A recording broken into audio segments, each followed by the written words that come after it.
os voy a enseñar cómo poner un cable auxiliar, en este caso un radiocassette MIC5.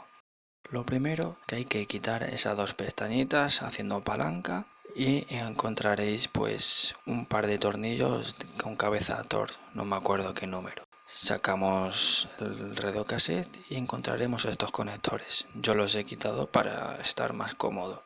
Es un cable mini ISO de 8 pines, como podéis ver, es el azul. Lo único que he hecho ha sido comprar un cable mini jack con salida mini ISO, ¿vale?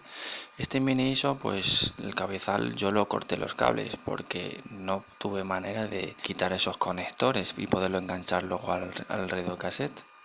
Aquí indico pues los canales que son de cada cable. El 19 el canal izquierdo, el 18 es la masa y el 20 es el canal derecho.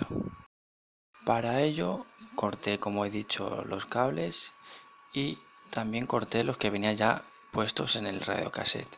Lo único que hice fue empalmarlos con una regleta, bueno, exactamente tres, uno para cada cable, una regleta que sea muy pequeñita, apto para esos cables porque son muy finos. Y después indico pues los colores con los que van en cada lugar.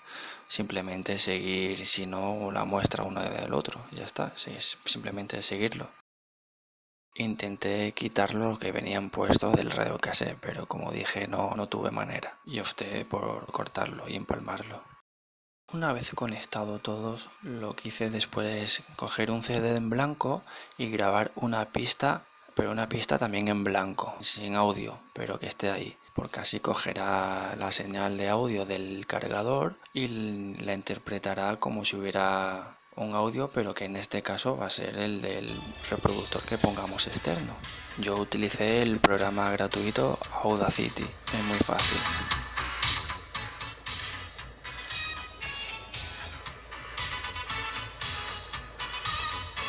Y aquí la prueba final.